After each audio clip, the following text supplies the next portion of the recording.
El paisaje es el escenario fundamental para pensar la historia. Por eso el paisaje también es arqueología.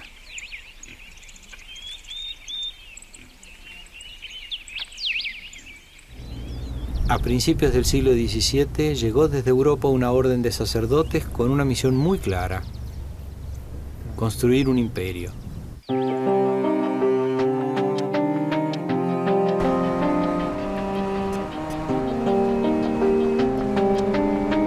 Para ello distribuyeron sus establecimientos productivos en puntos estratégicos de lo que hoy es la provincia de Córdoba.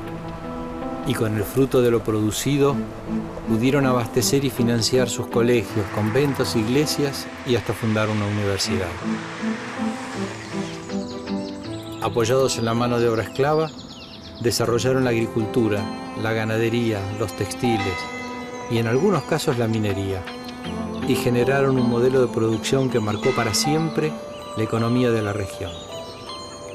Hoy voy a Córdoba en busca de las estancias jesuíticas.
La estancia de Altagracia constituye un sitio excepcional. Su estado de conservación es impecable y más aún si lo comparamos con otras estancias jesuíticas que prácticamente desaparecieron o están invisibilizadas.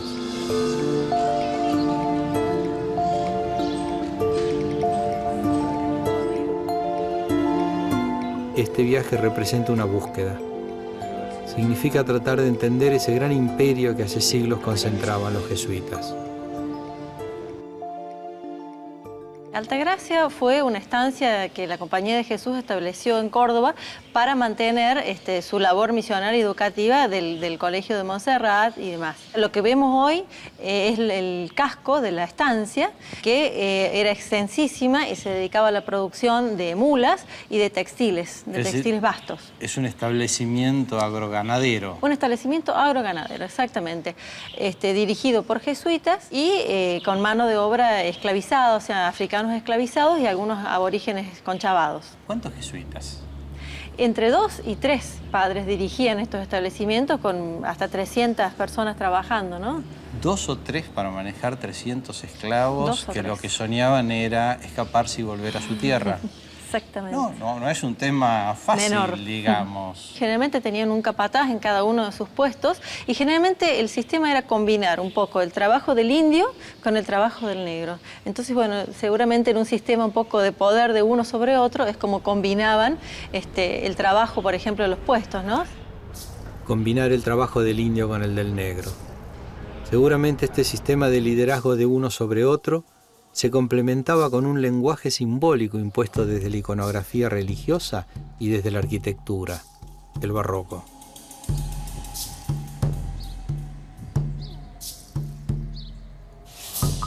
El barroco es un concepto estético impuesto por la Iglesia Católica como respuesta a la Reforma Protestante. Este movimiento se llamó la Contrarreforma. Y en Europa la Contrarreforma decidió utilizar la arquitectura barroca porque es una arquitectura fundamentalmente de propaganda.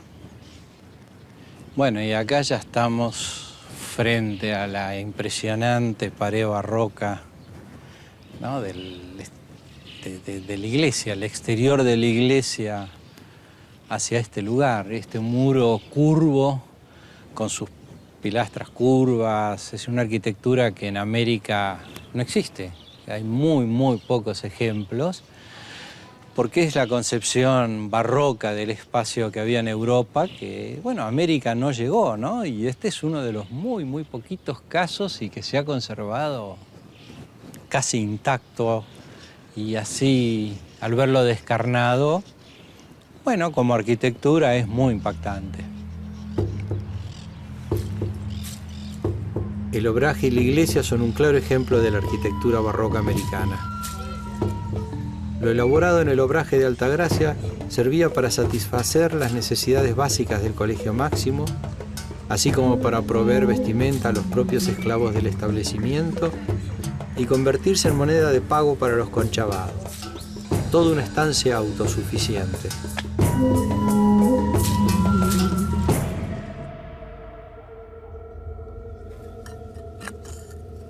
Una cerámica indígena. Un simple fragmento de cerámica indígena. ¿Quién la habrá usado? Los esclavos, los propios indígenas, los criollos pobres. La pudo haber usado cualquiera. Y eso es lo interesante, porque nos puede permitir entrar en el mundo complejo de las estancias jesuíticas de Córdoba. ¿Será verdad que estas enormes iglesias son el mecanismo que tuvieron los jesuitas para imponer las ideas de la Contrarreforma? ¿Cómo funcionaban estos edificios monumentales construidos por cientos de esclavos que jamás habían visto una iglesia en su vida? Alejandra nos contó que, enfrente del convento, quedaban restos de la ranchería. Restos del lugar donde habían vivido los esclavos negros a lo largo de mucho tiempo. Ella misma no lo había podido ver. Buenas tardes, don Liendo. Mire, de Canal Encuentro estamos haciendo una serie sobre arqueología urbana. Estamos tratando el tema de la estancia Altagracia y tenemos idea de que en su casa había unos restos de una pared, de la ranchería. Queríamos un poco preguntarle sobre eso. Si no le molesta que veamos un segundito. Le han informado bien. Pasen a ver. Gracias.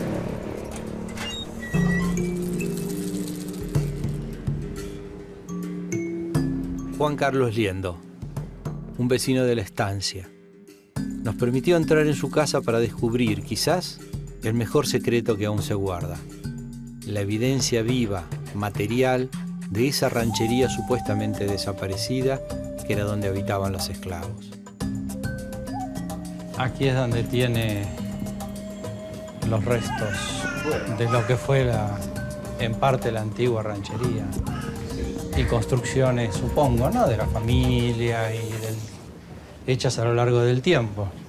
Tenemos entendido que esto muy es lindo. De la época jesuítica y que en esta zona estaban ubicadas las rancherías.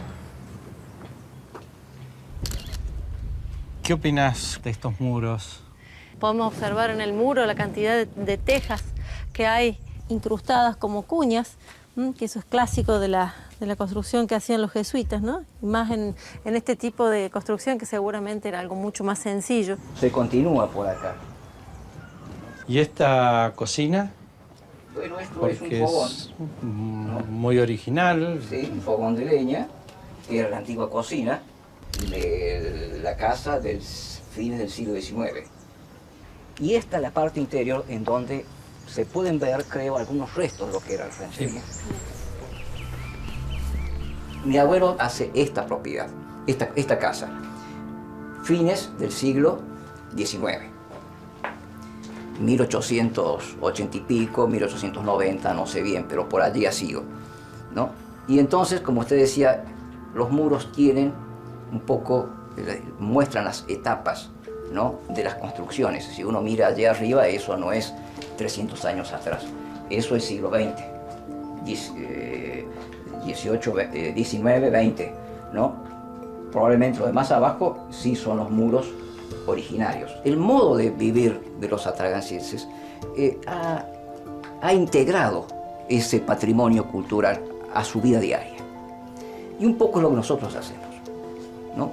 Integrar la historia de Altagracia, vivir dentro de esta historia y hacerla presente. vivir dentro de esta historia, hacerla presente. Dudo que Juan Carlos sea un experto en conservación del patrimonio histórico. Sin embargo, su interpretación del valor que tiene el pasado nos emociona a todos.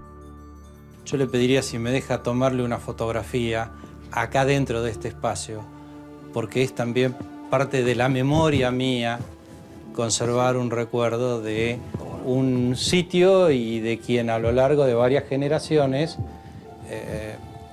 no puedo fotografiar a su abuela, lamentablemente, pero mantienen un legado y lo transmiten hacia el futuro. La evidencia arqueológica no tiene por qué conservarse dentro de un museo. En este caso, la evidencia material se mantuvo en el seno de una familia a lo largo de 4 generaciones. Volvemos a entrar a la estancia de Altagracia. En el ala norte de la residencia, los jesuitas construyeron un sistema de baños consistente en una pared doble de unos 50 centímetros de ancho, en la que desaguaban los inodoros hacia una canaleta ubicada en el piso inferior del edificio. La canaleta se dirigía hacia el exterior y hacia el tajamar, un pequeño lago artificial que todavía se encuentra enfrente de la estancia. Era toda una cuestión novedosa para la época porque con un muro doble, digamos, donde estamos nosotros, que es la planta baja, digamos, desaguaba el contenido de los excrementos de la parte alta, y por un sistema de aguas eso era llevado hacia el exterior. Durante las excavaciones arqueológicas realizadas en la década de 1970, en ese sector de la residencia, se encontró vajilla de procedencia inglesa junto con otros cientos de objetos desaparecidos dentro de los sanitarios, construidos por los jesuitas, que nos remiten a otros habitantes de la estancia. Altagracia tuvo varios propietarios, pero uno de ellos fue una personalidad de renombre, alguien misterioso y contradictorio, que eligió esta estancia como lugar de su exilio. Santiago de Liniers fue un militar francés que respondió a la corona española en América. A fuerza de una serie de triunfos y batallas ganadas, consiguió el cargo máximo en su carrera. Llegó a ser virrey del Río de la Plata. Pensar que en este lugar, sobre esta misma tierra, en este mismo jardín, debajo de la higuera, se debió haber sentado tantas veces Santiago de Liniers como sus predecesores, ¿no? Para él, me imagino que venirse para acá fue una especie de retiro. Las únicas modificaciones edilicias que llegó a hacer fue tirar abajo una pared para estructurar un comedor grande, armar una despensita pegada a ese comedor y construir una cocina nueva con la característica que tiene una antecocina. Todas esas características, ya desde la edificación, ya está indicando que este hombre estaba pensando las cosas de una manera muy diferente. El tema de segregar bien los espacios en donde ocurrían estas diferentes actividades de la alimentación está implicando que también estaba segregando a la gente. El comer se vuelve el momento público de la alimentación. En cambio, la cocina, el preparar la comida, se vuelven los momentos más privados. Es muy profundo el cambio que se ve, como lo que nos estás contando, de una simple cocina. Sí. Nos está mostrando un cambio en la sociedad. Sí, de hecho la antecocina de Liniers tenía lo que se dice un pasaplatos para que no hubiera ninguna clase de contacto entre quienes estaban cocinando y los que iban a consumir.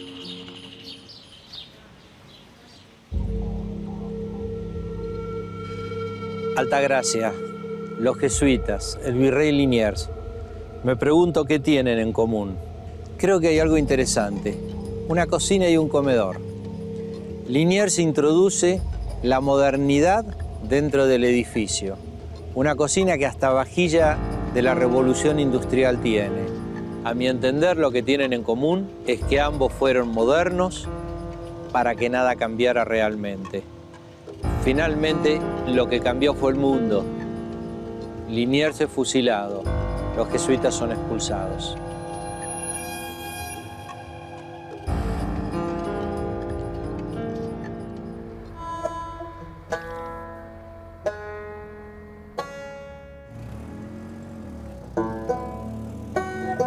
Un camino como este. Quizás este mismo camino, pero de tierra y ripio, como fue en otra época, comunicaba la amplia red de estancias jesuíticas de toda Córdoba.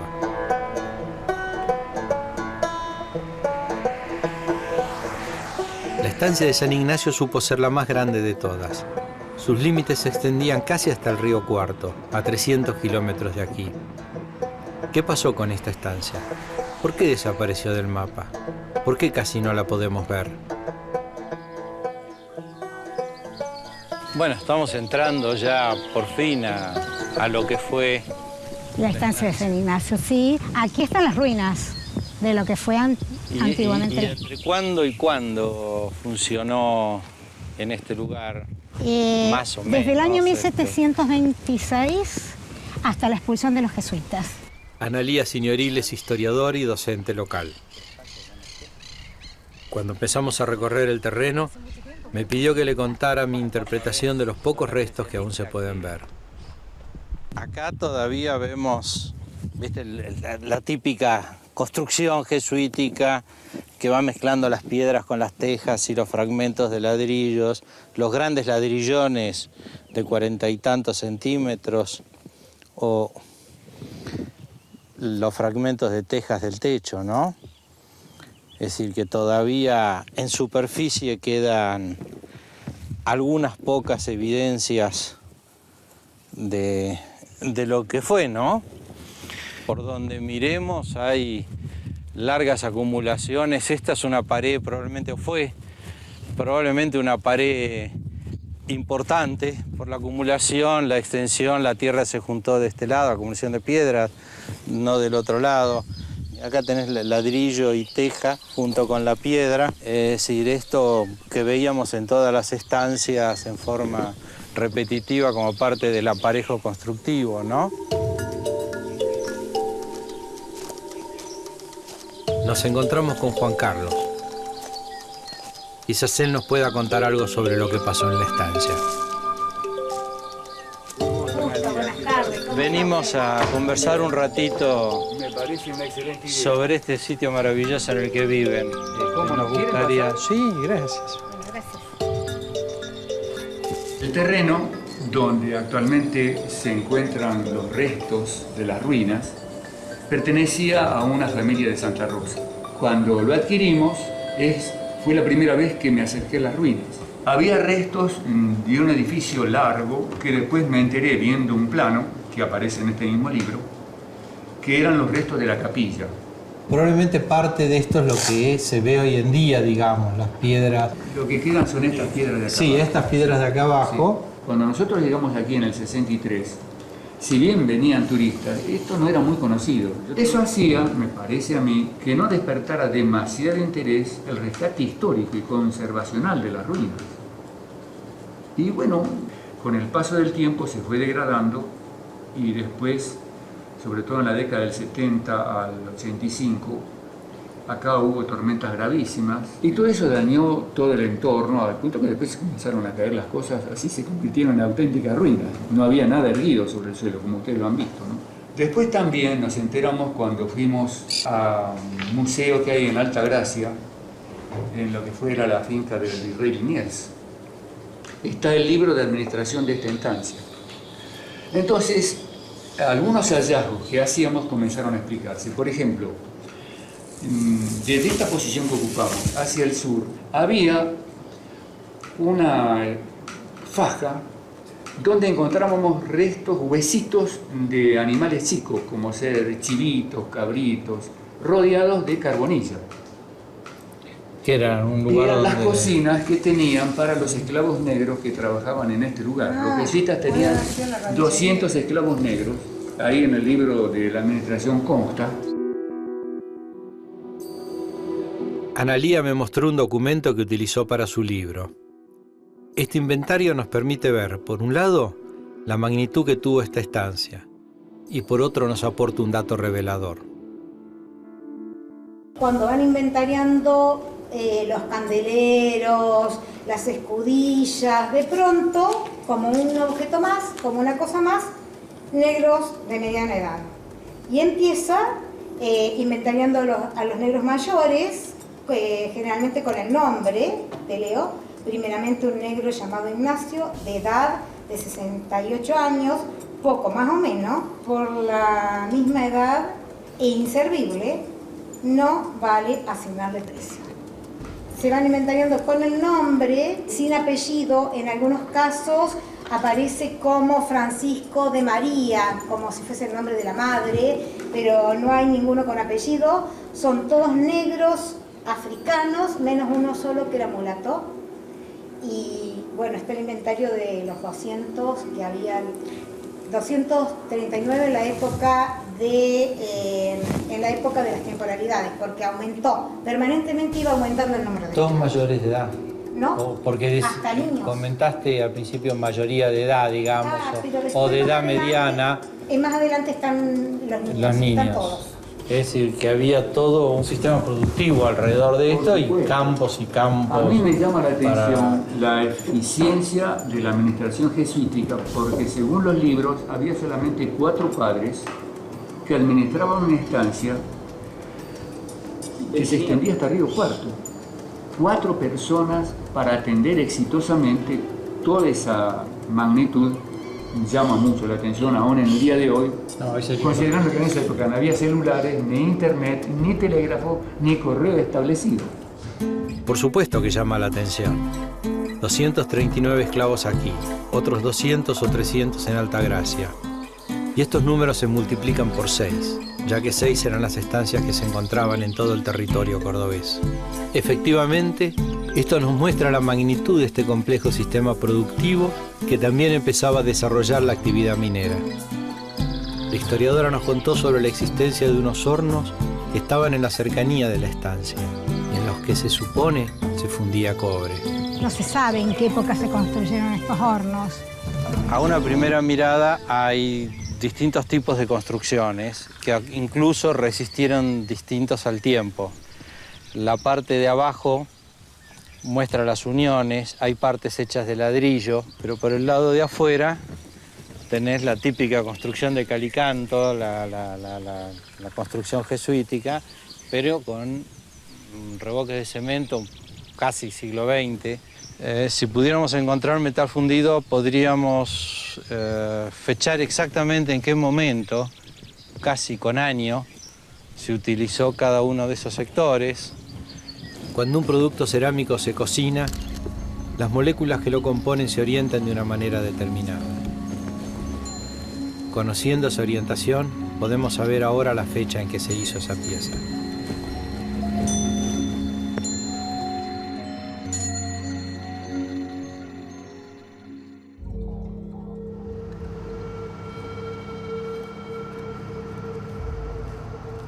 Descubrir en el medio del campo un horno para fundir cobre no es un tema menor. Nos habla de un sistema productivo extremadamente complejo. Pensemos que además del horno tenemos allí las recuas de mulas para cargar el material, los esclavos que trabajaban en temperaturas absolutamente insalubres, todo un universo de trabajo colectivo que se hacía alrededor de las estancias y que conformaban un sistema de producción cuyas riquezas podríamos estudiar a dónde fueron.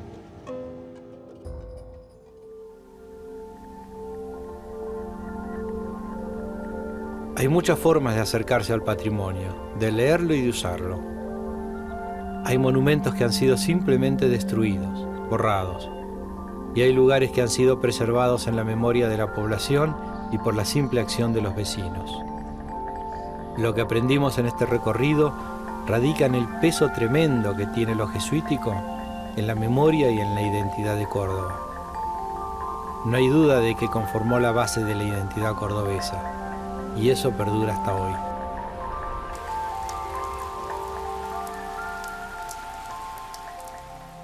Acá hay una geografía que está, como quien dice, mandando, y que las percepciones de cada una de las épocas y los niveles tecnológicos de cada una de ellas han permitido que por lo menos hasta el siglo XIX Córdoba y el distrito hayan sido importantes en toda esta historia, ¿no? Es entendible que lo que se construyó, lo que se edificó en Córdoba, haya perdurado en el tiempo. No eran las únicas estancias estas de Córdoba. pero sí eran las únicas construidas con este tipo de material que sobrevive en el tiempo.